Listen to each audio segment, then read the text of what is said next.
Welcome, everyone. Hello. Good morning. Here we are. Another Sunday morning together. Welcome to all of you in this circle, and welcome to all of you joining online today. It is beautiful that we're a community, regardless of our geography, that we are one together. Hope you feel that way, that you're connected to those who are joining you digitally, and you folks at home are connected to us in here. It's important to us. So welcome to SSUC. We are spiritual seekers united in community.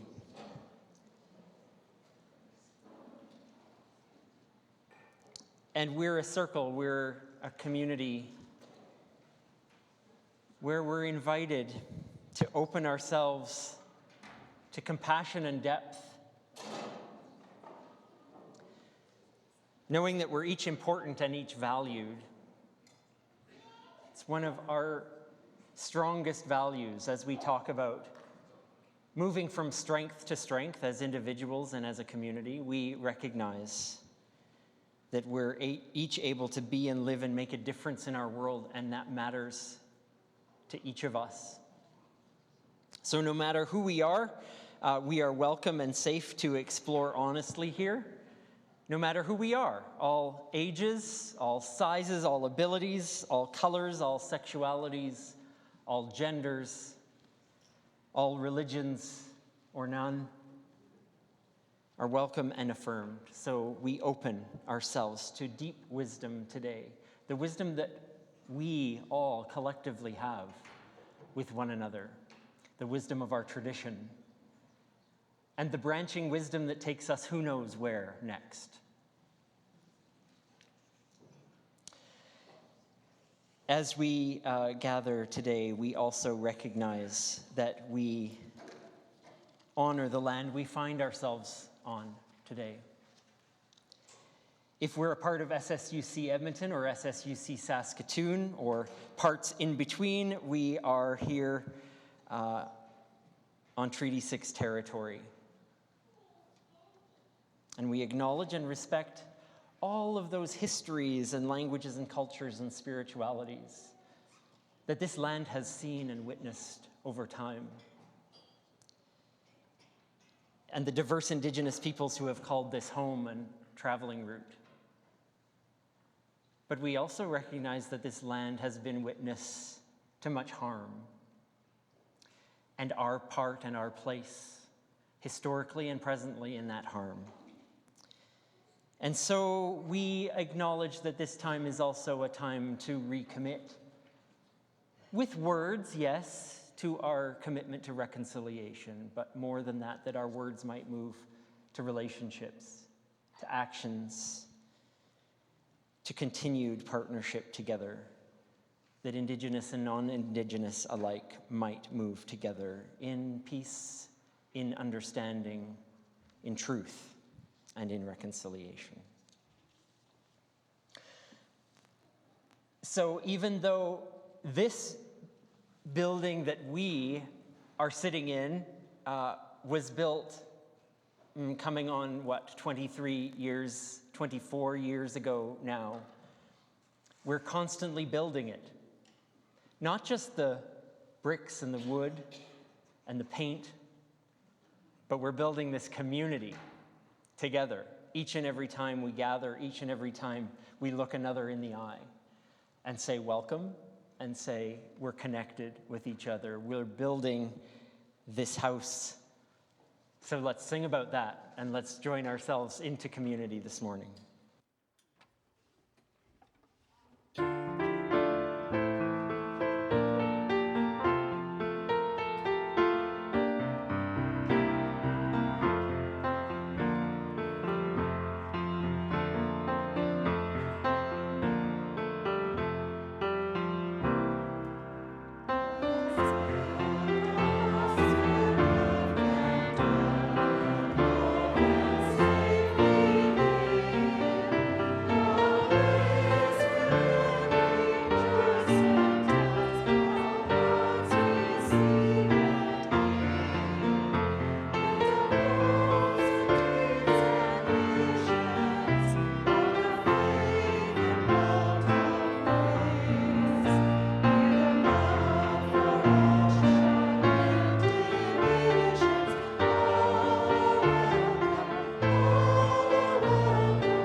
this candle is lit every time we gather.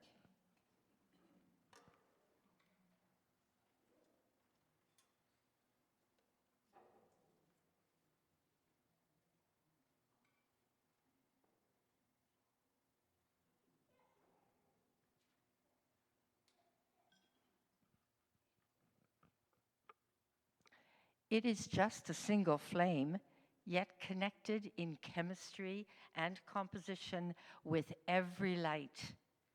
The same might be true of us. We are each unique and connected with everyone, part of one circle, one community, one world. May this light remind us to shine in our own ways, just as we are. May we experience our connection to each other and to the world. May we recognize our importance in lighting our corner of the world to let our light shine. We are shining in who we are, our value, our place in the world, our love and dreams that brighten our living.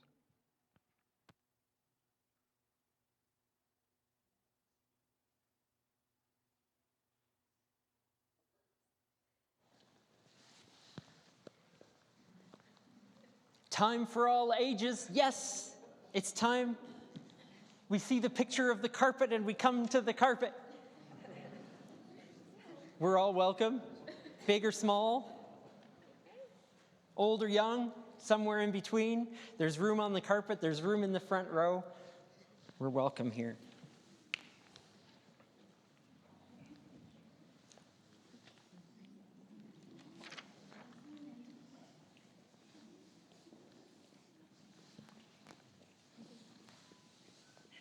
Ooh. Going behind me. That's the spot, Dad, that one right there.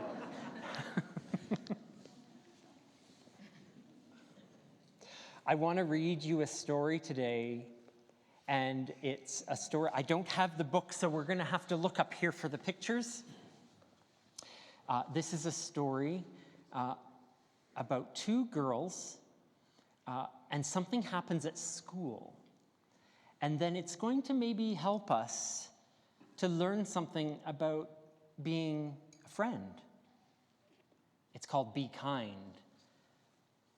And it's by Pat Zietlow Miller with pictures by Jen Hill.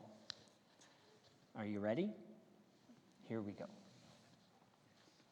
Tanisha spilled grape juice yesterday. Oh no, look at her dress. Grape juice. It was all over her dress. Everyone laughed. I almost did too. But Mom always tells me to be kind, so I tried. Do you think you can see who's trying to be kind? Well, we'll find out. We'll find out. I don't think it worked. I said, "Purple's my favorite color." I thought Tanisha would smile, but she ran into the hall instead. Oh. When she came back, snack time was over. She put on her art smock and didn't look at anyone.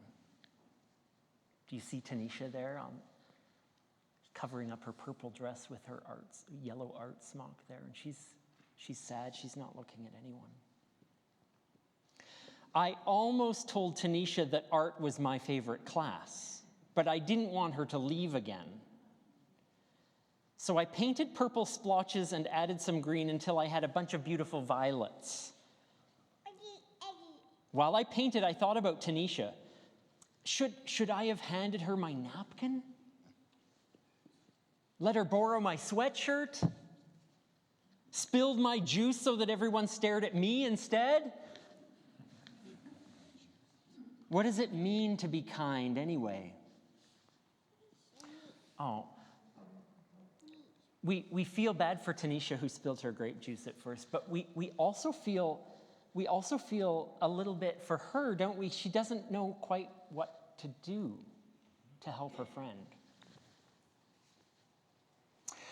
So she's thinking about what does kindness mean? Maybe it's giving, making cookies for Mr. Rinaldi who lives alone, or letting someone with smaller feet have my too tight shoes. He might win races in them too. Maybe it's helping, putting dirty dishes in the sink, cleaning up after Otis, our class guinea pig. He's a messy eater. Or maybe it's paying attention, telling Desmond I like his blue boots, asking the new girl to be my partner, listening to Aunt Franny's stories, even the ones I've heard before. Being kind should be easy, like throwing away a wrapper or recycling a bottle or saying thank you or bless you when someone sneezes. My mom says the quickest way to be kind is to use people's names. Hey, Kayla. What's new, Omar? Good afternoon, Rabbi Mandelbaum. Being kind can be hard, too, even when you know what to do. Like teaching someone something I'm good at is tricky, even when I'm patient. Oh yeah, she's trying to read her brother a book, teach him about the letters, but look, he's just getting his grape jelly all over the place. And sticking up for someone when other kids aren't kind is really hard and really scary. Maybe I can't solve Tanisha's grape juice problem. Maybe all I can do is sit by her in art class and paint this picture for her because I know she likes purple too. Maybe I can only do small things, but my small things might join small things that other people do, and together they could grow into something big. What's that guy by the bus doing for this woman here? Yeah? He's trying to remind her that she dropped some of her yarn. Exactly, she dropped a ball of yarn and he's saying, wait, this yarn, let me help you. And then look, here's that same woman over here using that yarn to knit. And then the scarf that she knit is being shared with a friend. Something really big might happen when you add up all those small little things. So big that all our kindnesses spill out of our school and spread throughout town. Travel across the country and go all the way around the world. Right back to Tanisha and me, so we can be kind again and again and again.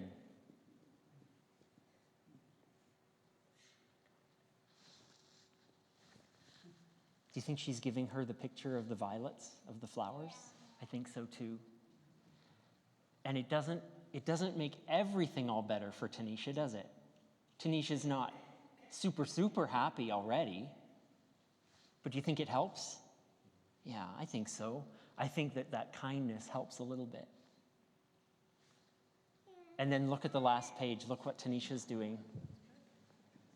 She's putting the picture up on her wall. She likes it. It's amazing. So that's the end of the story. It shows us all kinds of ways to be kind. And I know that you know tons and tons and tons of other ways to be kind too. To be good friends, to be helpful, to listen, to be present. So, thank you for sharing in this story with me.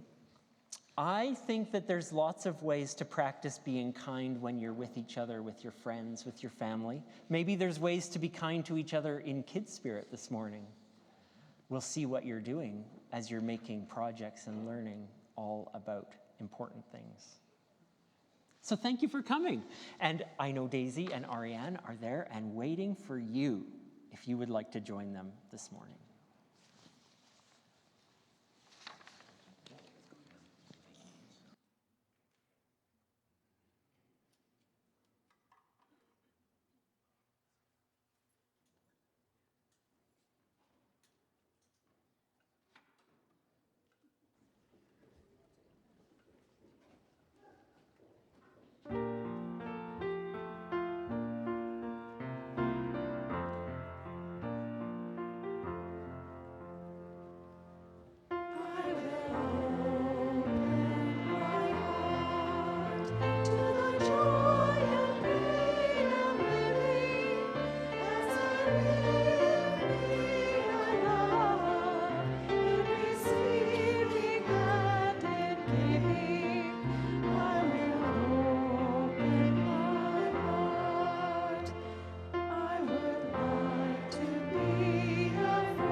We have some time to share some invitations with each other this morning.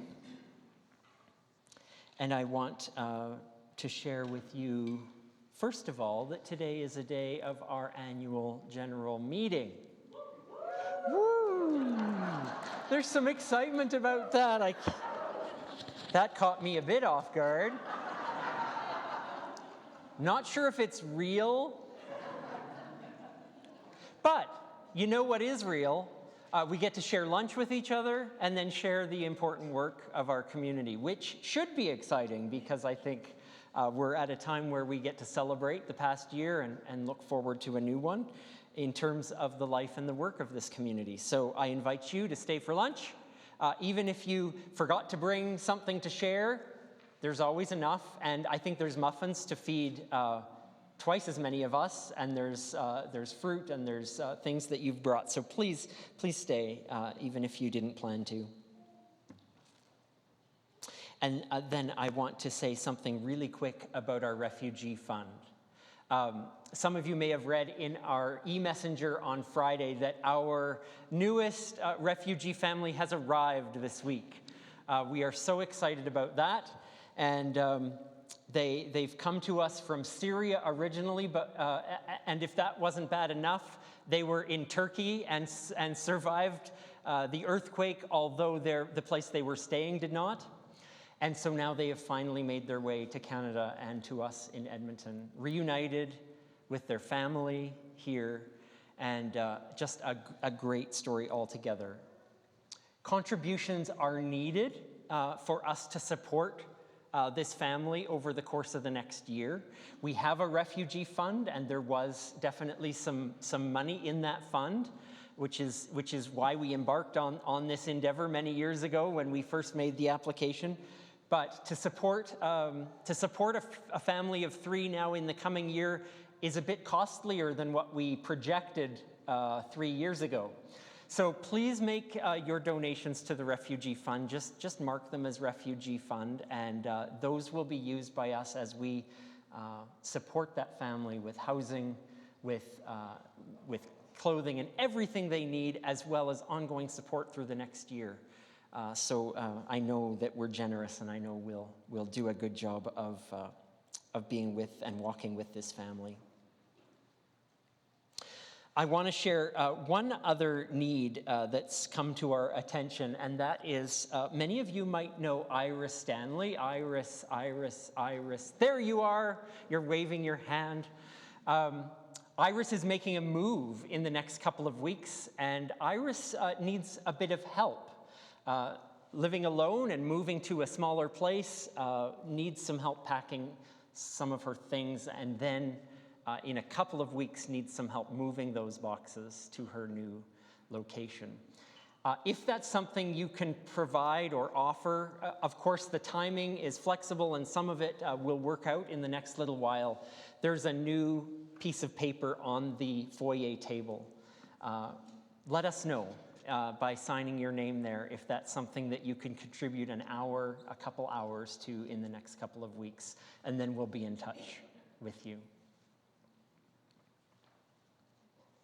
Joyce, you're standing there so patiently. Thank you. A transition team update from our co-chair, Joyce. Thank you, Chris. So yes, this afternoon we're going to be doing some planning specifically for the next year. And the transition team is working to look kind of beyond the year into further into the future for the congregation. So I want to thank all of you who have responded to the 4 questions. It's been really heartening to read the responses. I don't think we've really had any complaints. It's all been about the good stuff that happens in this community. Excuse me. And so we're taking all that information you have provided with us, and then the information Terry has been gathering as she has talked to outside groups, and we're going to put that together and share it with you next week. So March the 12th, we again will be providing lunch. I mean, what better deal can you get? So plan to come and be part of what we're calling the Conversation Cafe. And so we will tell you what we have heard. You will be in small groups and have an opportunity to discuss and share your insights, your concerns, right? And just generally share with one another over the course of the afternoon. If you're going to join us, we would love it if you would sign the sheet that's in the foyer, because then we know how many people to plan for, which, as you all know, is important if we're going to feed you. So, and we also are thinking that we will put a movie on for the children who are like school age in the small hall, so that the parents can participate. And please, Noah and Andrea and all of you younger folk, we absolutely need to hear your voices. So please, please plan to attend and join in with us. And the message in the messenger also tells you folks who are online how you can participate. So Curtis has agreed to facilitate the online community, and he will have specific questions for you folks, and you will break into small groups if that's possible, and have discussion as well, because we need to hear from the online community as well as those of us who can be in this place. So really looking forward to sharing with you next week and hearing what you have to say and share with others. So thank you.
I'll Stretch It a Little by our friend Anonymous. The wintry blast was fierce and cold, and the lassie's coat was thin and old. Her little brother by her side shivered and pitifully cried. "Come underneath my coat," said she, "and see how snug and warm you'll be." The brother answered, nothing loath, "But is it big enough for both?" "Yes," said the girl with cheery wit, "I'll stretch it out a little bit."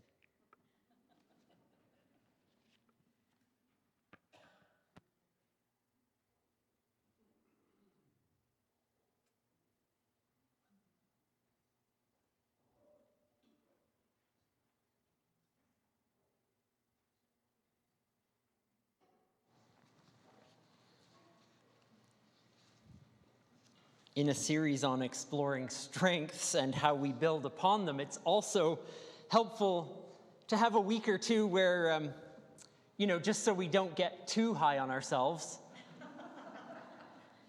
as if that's possible. It's helpful to have a week, a day, a moment where we contemplate the areas where we're discovering untapped potentials in our work together. We can't just look back at the past and see what we've excelled at, although that makes us feel pretty darn good, doesn't it? At where our work has been fruitful and successful, because we know those well. We know ourselves quite well as a community. But also, it's good to spend some time with those areas where we're growing, where we see opportunities and seeds that can be planted and may one day grow.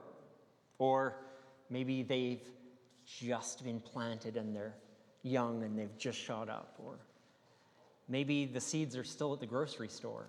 I don't know. The wisdom of children's literature, I hope, amazes you as much as it amazes me. In fact, if I ever, forbid it if I ever do this, but if I ever wanted to do a higher degree in my life, it would be the spirituality of children's literature, honestly.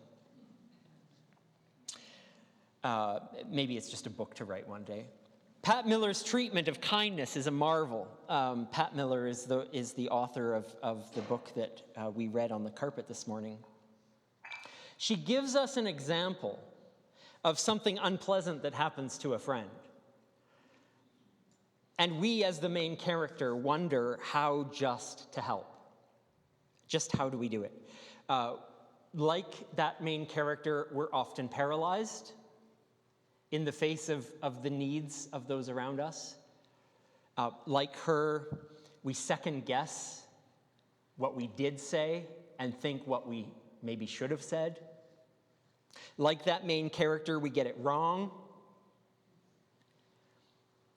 And then maybe like her, we also see what we might be able to do and offer. And then in a brilliant way, the author illustrates that kindness in different ways. She says that it comes in different forms.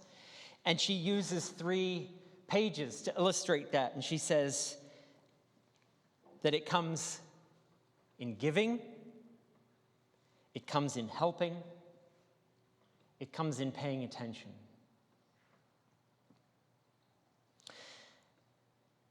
The other brilliant thing is that this isn't a story couched in fairy tales. This is a story born in the very real life of us all. Not metaphor, not fairy tale. It's concrete help for kids to ponder what's easy, what's hard, what are ways to be a kind friend. Help for kids to ponder, I would ask, or help for all of us to ponder. And it's also why I love this sweet little poem about a winter coat. Thank you, Marg, for reading it so beautifully. More than a sweet poem about a coat, though, it's about a sister knowing what it is to love her brother.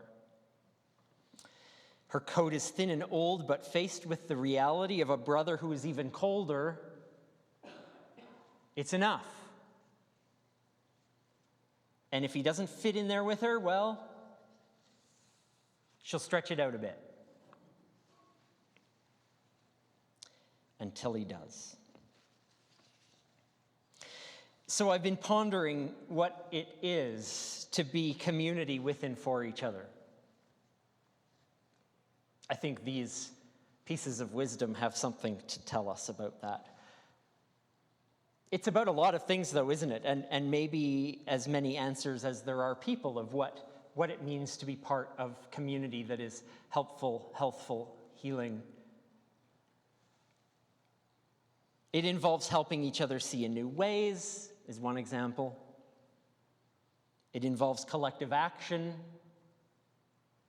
in the works of mercy and justice. It involves a sense of belonging. It involves community and relationships. It involves being able to do more together than what's possible alone. All of these things are true, and many, many more, of what good, positive community can be for us. And we've touched on many of those strengths over the past couple of weeks. But I've been moved in thinking about how we are present to each other in community, present to each other like good friends that are illustrated in our stories today, like a good sibling that's been illustrated in our story.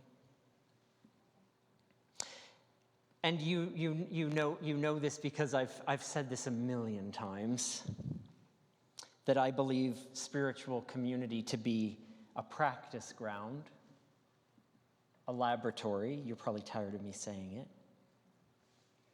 That this is a place, any community is a place for living out our values. And if we can do it here with each other, then why can't we do it anywhere, right? And we tend to be kind and forgiving people. So when we mess up and when we say the boneheaded thing, or when we say one thing and our friend runs into the hall instead of the response we were thinking about, well, we say, it's all right, we'll try again. We know that our hearts and our values are in the right place. So as we reflect on our values, our identity of compassion and connection, then how can we help each other do that in easier, better ways? If this is our place to practice what it means to be a good friend or a kind, compassionate person in the world, then this is the place to experiment, to figure out the ways I want to live that out, maybe the ways you want to live that out. There was a time, I'm going to get specific now, there was a time in the life of Southminster and Steinhauer, or both of them together, where this was a community of people who could know each other, everyone. You could all know each other back in the day. If you're newer like me, well, I guess I can't even say that anymore. I've been here a while. But if you're newer, you're saying, Chris, well, what are you talking about? Well, like many communities, this community started out relatively small. It was a group of people. They met in homes. They met in a school gym. They met in community halls. But because of the way they met, they were all able to really know each other very well. And if we talk to those who have been around a while, we hear those stories, we know those stories. It's been many years since that was the case. And for some, that's a grieving place. Like, oh, why can't it be like that? But I'll say that many of us in this community still have a mindset that expects us to be able to know everyone.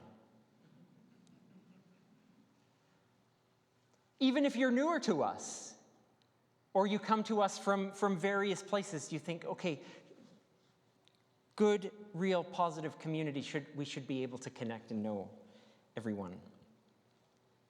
And maybe you will. But when it comes to being a community that can practice the art and skill of care and compassion, this is too many people to practice with. It's just true of human nature. It's just true of, how many friends, how many close friends do you have in your life? And would you be able to handle, quintupling that number? Of course not. Because there's a limit to how many people we can really, truly connect with. So alleviate any guilt, I want to say to you all. Alleviate any guilt. There's no place for guilt around here. Alleviate the guilt you might feel when you look across the room and you say, I don't know that person, and who's that? And I don't know enough about that person. Of course, if the impetus is there, that you want to know them and meet them and get to know them, of course we ought to do that. But alleviate your guilt that says, I should know intimately everyone in this room. And darn it, I don't know those online people. I want to know who are you out there?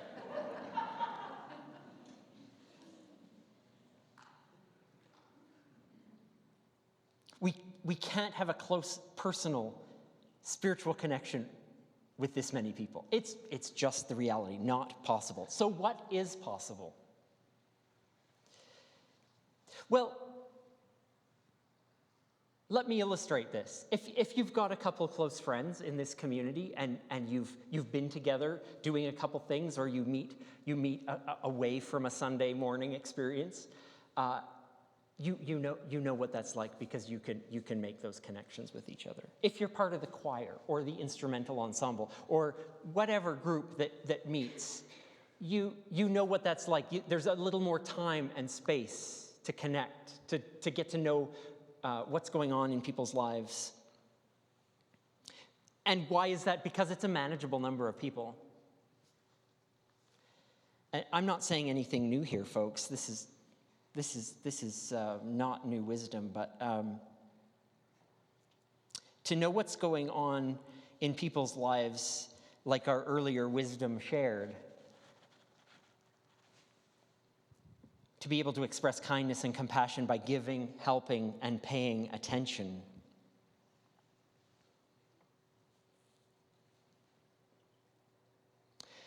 We need the opportunities to do it.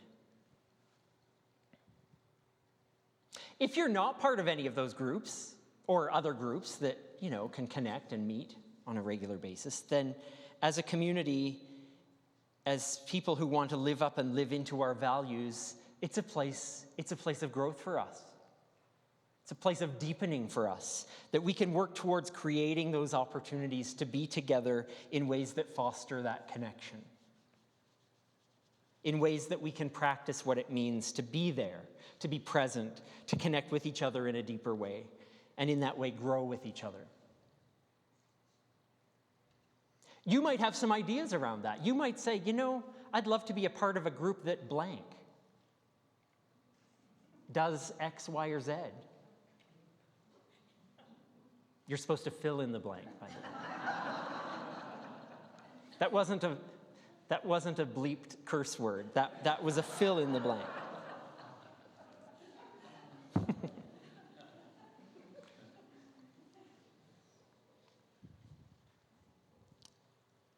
You know how they say, be the person you needed in your past? It's good wisdom for all of us. At times of great need, or at times of loneliness, or at times when life was a bit rough around the edges, what have we needed? And isn't there remarkable ways that we might think and live into some of those needs and areas where connection can really happen? And the options are limitless. They're only limited by our imaginations, our needs, our interests, and where we can grow with one another.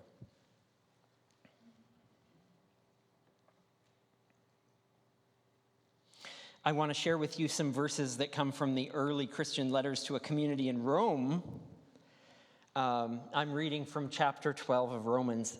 This is a new. When these letters were written to this community, the community was new. They were trying to figure out what it means to be a spiritual community with one another in a world that was changing, with a leader who wasn't there anymore, trying to determine how they move forward. And these are, I'm not reading consecutively from the 12th chapter because I don't want to.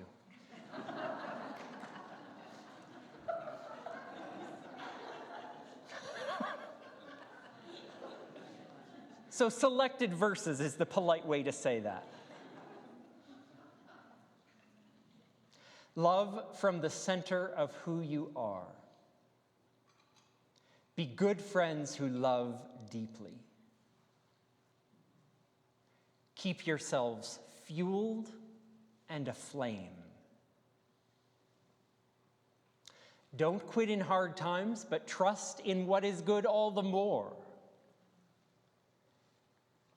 Share with those in need. Be inventive in hospitality. Laugh with those who are happy and share tears when they're down.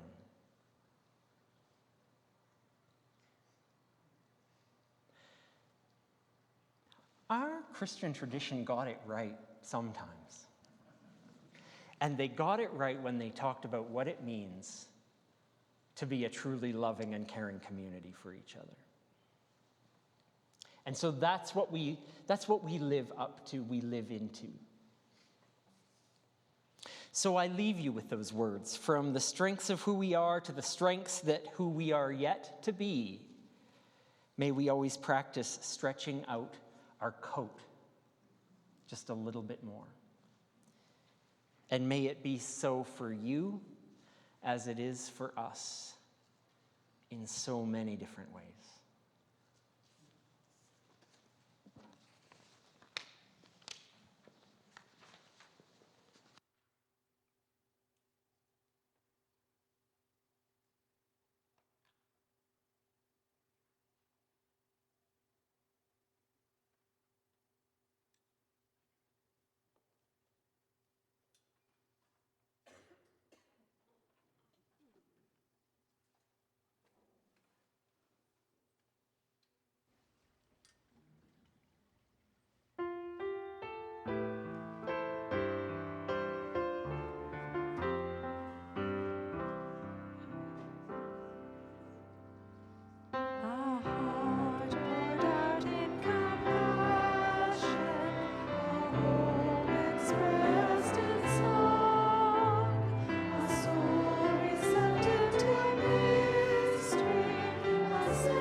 Your voices are important to whatever comes next and whatever happens today and tomorrow for you in your lives, for us as community. It also helps us, to know that we're not alone in the efforts, in the challenges ahead, that we go hand in hand with everything. And it means we also go hand in hand in the excitement and in the opportunities. So let's join our voices together, because it's a symbol that we're not alone when we're speaking words along with our neighbors and our friends. We'll strengthen our intentions with the words that are before us.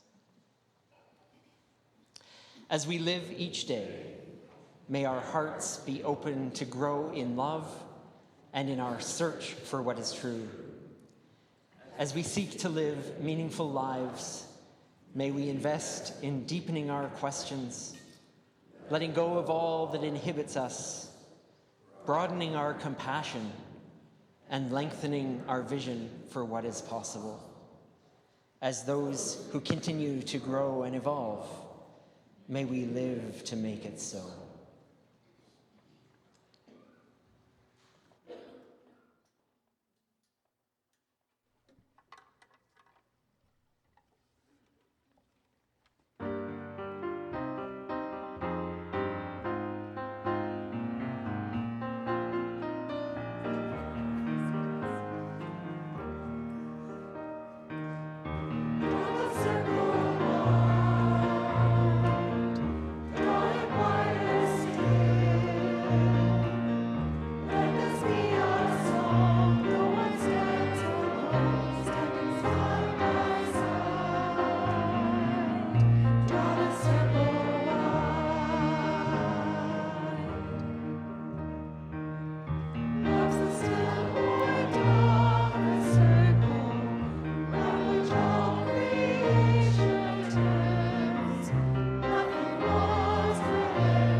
You can sit.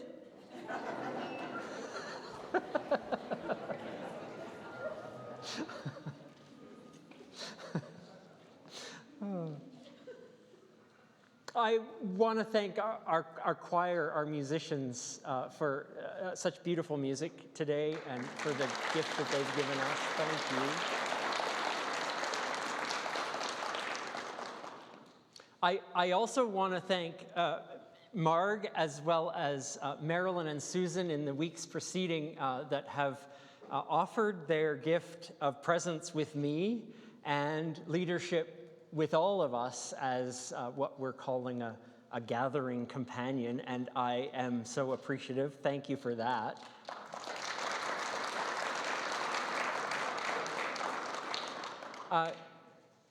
We all have gifts of leadership. Maybe we've explored them, maybe we haven't. But if that's something that you would like to do in helping, in being a helpful guide for us in some components of the gathering, please let us know. Let me know, because it's wonderful to have these voices and these presence here among us and helping us, guide us through the morning. Well, I'm holding this candle, so let's take the light that we've lit together in our community candle and take it out to the broader community, take it into our meeting this afternoon, take it to wherever we're going in the week ahead, knowing that the light of love and connection, of real heart work goes with us in many different forms. So we go with the light that connects and that goes with us.